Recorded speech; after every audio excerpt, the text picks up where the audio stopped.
The land where Englewood is today was once an area of swampy lands and oak forests.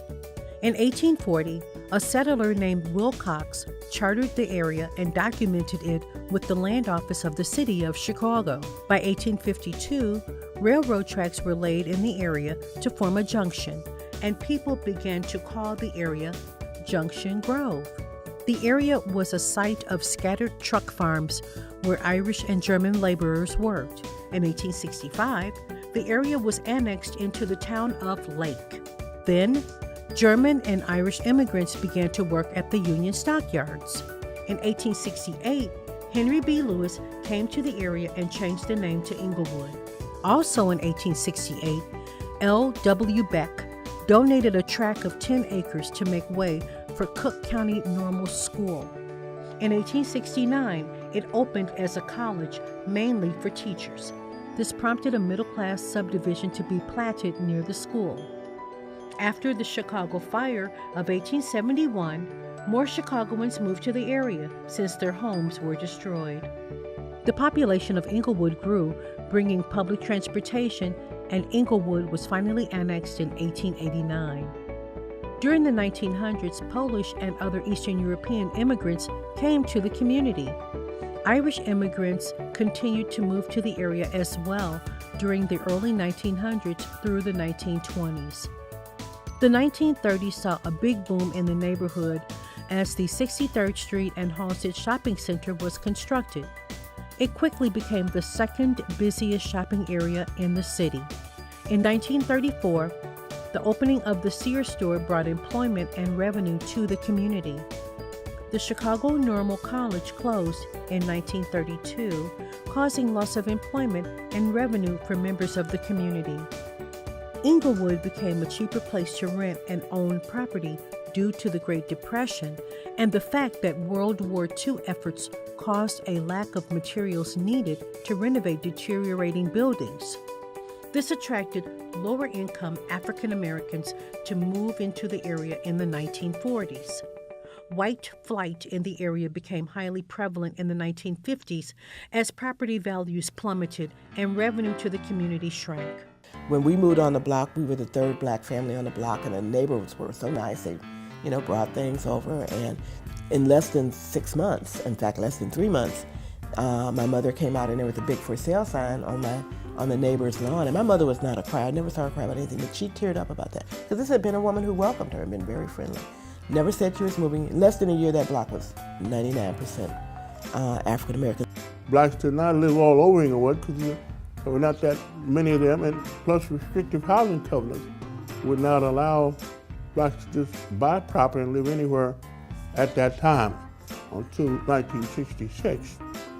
The housing marches led by Dr. King and Chicago leaders, of which I was one of the people who invited Dr. King and his staff to Chicago in 1966 to assist the Coordinating Council of Community Organizations, which my organization was one of them, in breaking down racial restrictions in housing. You add the white flight and the inability to buy those homes. So if you have people leaving and they're redlining to stop other people from buying them, be they black, white, or green, what do you have left? And what redlining was, that banks decided if you lived within a certain area, they were not going to give you a loan, period, end of story.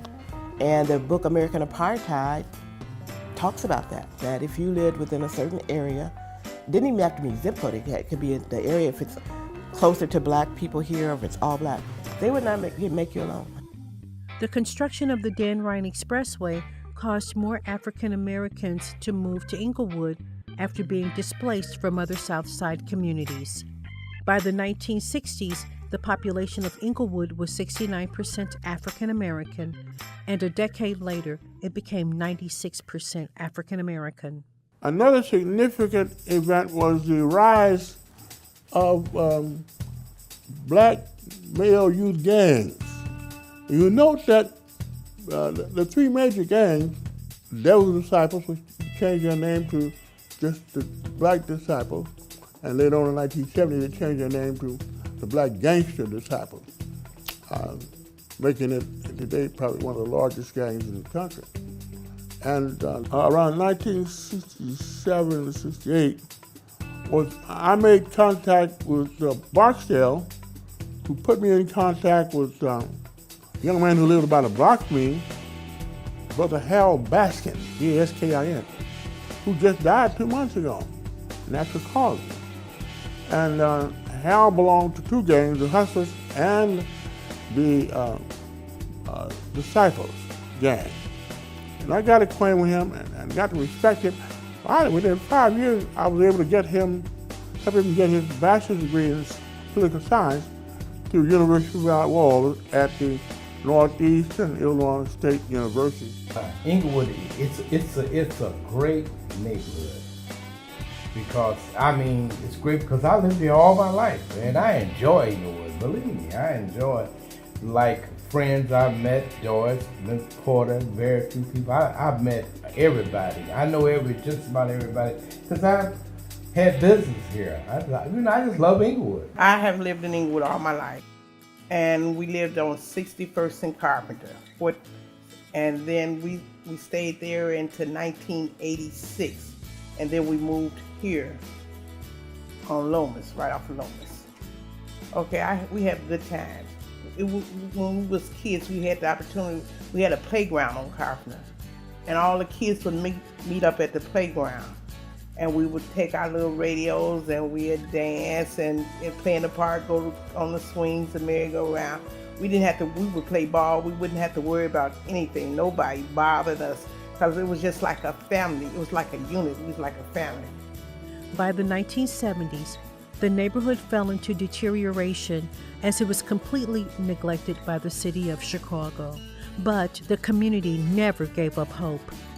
Sears and many of the shops then abandoned the 63rd and Halsted Street shopping area. Englewood used to be a great place, but we had stores, every store.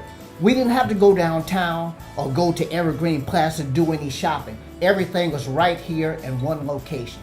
You had Sears, you had Weeboats, you had Kresge's, you had a Walgreens that had a lunch counter, Kresge's which had a lunch counter. You had every type of shoe store that you could think of, men and women's clothing and shoes. You had everything here on 63rd and Halsted. Everything was in Englewood. We had about 5 or 6 theaters. It was just like being downtown.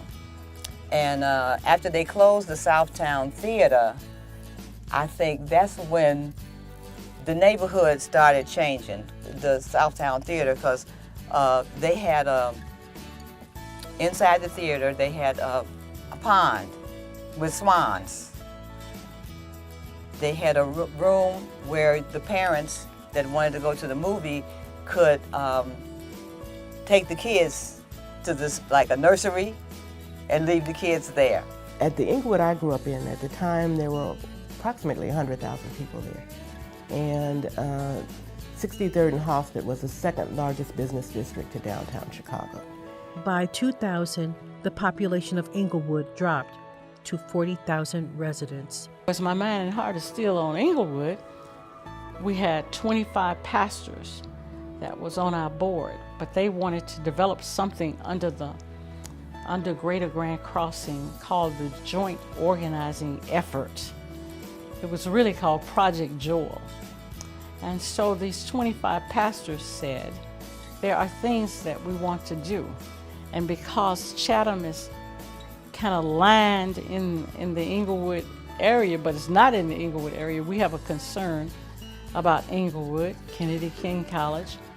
So they wanted to see if they could work and organize themselves in a way that they would have enough power to move Washburn to city colleges.